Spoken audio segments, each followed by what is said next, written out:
Hello, good morning. Thank you so much for joining me today for coffee with the Nosey Neighbor.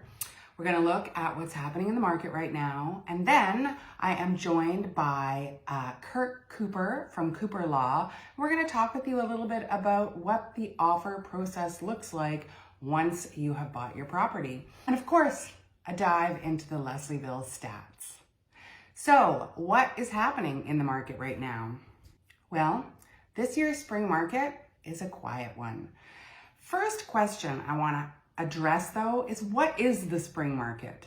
So in my mind, when I have my listings come out in the spring, I like to have that happen before March break, because we have a real lack of inventory almost always in January and February, and yet there's a pent up energy at that time.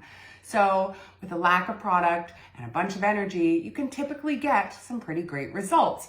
Point in case, there was a property 2 nights ago here in Leslieville, really adorable, semi-detached 3-bedroom, and it was listed at almost 1.2, and it sold with 24 offers for almost 1.7. This, well, experts are telling us that the spring market is not very robust. I think what they really mean is we don't have a lot of product. And that is true, and that is historically true at this time of year. They are saying that we might see inventory jump up as much as 20%, which would be great. But then historically after March break, we usually see a surge in inventory. So while prices and inventory are down, and certainly very down from where they were last year, it isn't necessarily as dire as they are making it seem. So let's take a little look at what's happening in Leslieville. I think, as always, as a microcosm, it's an excellent reflection of what is happening in the market right now. We've only had 3 new listings come out this past week, 2 of those with offer dates and 1 offers anytime. We've had 2 houses sell in Leslieville this week. One, the one I already mentioned, and one that went just under the asking price. We have 8 properties sitting on the market right now. Why? Why are houses sitting on the market right now when we have such a lack of inventory? I'll tell you, it's because there are some pretty enthusiastic pricing strategies going on out there. Time can correct those depending on the motivation of the sellers. New condo listings. We have 5 of those this past week. 4 of them have offers anytime and 1 with an offer date. We've had 5 condos sell this past week. All of them went under the asking price, though not by a lot. And we have 12 condos that are sitting on the market right now and have been for some time. That's all I've got for you today, because I'd really like to jump in with Kirk Cooper and hear what he has to say. So we're going to join him at his office. Hello, thank you so much for joining us today for Coffee with the Nosey Neighbor. We are coffeeless. We will remedy that next time. I'm here with Kirk Cooper, real estate lawyer extraordinaire, and he's going to be one of the regular guests. The next time you'll see him is in June. So if we don't answer any questions that you have today, let me know and we'll address them then. Hello, Kirk. Tell me about yourself.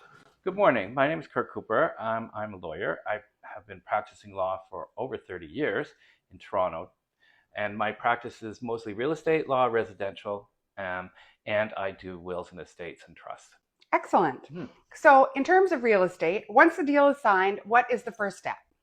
Well, from the lawyer's perspective, once a deal is signed, we want to make sure that we review the agreement of purchase and sale, make sure that the client understands it, and then we have certain steps that we have to do. Usually the first thing that I like to do is to do a title search to find out if there's any issues with the title, and I like to do it as soon as possible when the agreement is firm, so that way if there are any title issues, they can be corrected before the closing so it doesn't cause any delays. I'm going to go off script already. Talk to me about what sort of things you might find that would be an issue on title.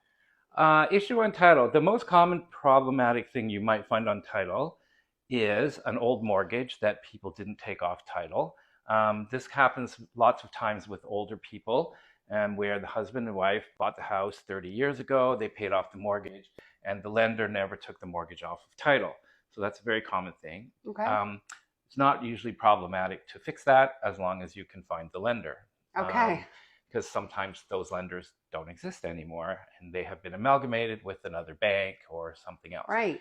So that's always interesting to find those. The other one that's problematic is notice of security interest for, let's say, a furnace that you bought on payment plan with some company that does that, such as Reliance. And so that'll be on title, and that has to either be assumed by the new buyer or paid out and taken off the title before the closing.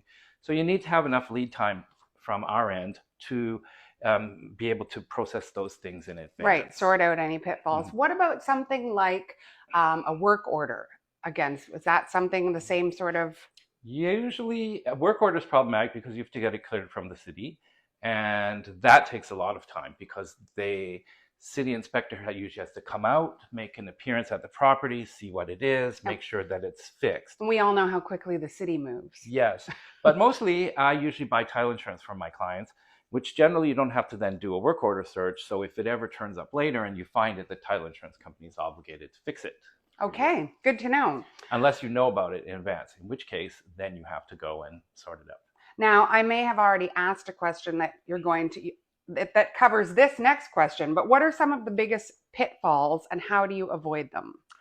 Well, one of the biggest pitfalls is make sure that you have your mortgage approved, right, with your lender, and that we'll talk to Joe Salmon about that one. And that the lender provides their directions to me, the lawyer, as far in advance as possible, because sometimes, depending on the lender, some of them have not too many requirements for the lawyer, and some of them have quite a lot. It also depends upon whether there's a mortgage broker involved and what kind of lender it is. So some are straightforward and some are more complicated and take much more time to process from our end. So you always want to make sure that's sorted out in advance. The other thing is, especially for a house, the fire insurance for the property, you need to sort that out in advance because sometimes they want to have an inspection. The other thing that could be a pitfall, I suppose, is if you have a home inspection and something is there that's not good and you want to get it rectified, in your agreement, you have to, when it's conditional upon a home inspection, then we can go back to the seller and say, well, we did our home inspection before we sign off on this condition. You need to fix A, B, and C. So those are some pitfalls. Generally, most deals process properly. I mean, sometimes if you have to sell to buy, and the purchaser of your property doesn't, for some reason, complete the transaction on time, that delays your ability to make your purchase. That's a huge pitfall, but it doesn't happen very often. I'm just going to say that actually happened to Kirk and I, and you handled it beautifully, and it all came together with the minimal amount of stress that you could possibly have in that highly stressful situation. Yes, we did have that. Yes, we did. I almost forgot about that, to be truthful. Yes, and that was something else, but it worked out well. It did, and everybody is happily in their new homes now. Our people were happy. Yes. Yeah. What advice do you have for buyers and sellers to get the best outcome before they sign a deal? The best outcome before signing a deal is to hopefully have the seller have, if it's a house, a home inspection already done, so you can look at the report before you make your offer. Or if it's a condo, have it that they have, the seller hopefully has ordered the status report in advance so the lawyer can look at it in advance before you go make the offer. Absolutely. Those are two really important things that help to speed up the process and avoid making, multiple offers or that avoids and just going steps. Back and forth, and it gives you a stronger offer if you can go in without those conditions, right? So correct. Same as having your mortgage pre-approval, you don't have to make that a condition of having your pre-approval. And also, I've seen sometimes a condition, which you'll know, conditional upon ability to get property insurance, which doesn't happen too often, except maybe in older homes in downtown. Especially if they might have knob and tube wiring. Exactly. Correct. Right. What comes up most often on closing that you would feel is unknown to buyers and sellers? Delay in funding from the lender. Okay. Which means the money arrives late in the day, and it's problematic from our end to get that money to the seller's lawyer. For example, we usually direct deposit or wire. And if that happens to be after 4 o'clock when the certain banks aren't open, you can't get the money to the other lawyer till the next day, which then delays your closing by 1 day. Right. Okay. Not very often it happens, but if it does, there's not much we can do about it. It just is. Which is a great point. Right in the offer, it says that you're not necessarily going to close until 6 p.m. on the day of closing. And so it's always important to not book your movers for 10 a.m. on your closing day, because the house might not be yours yet.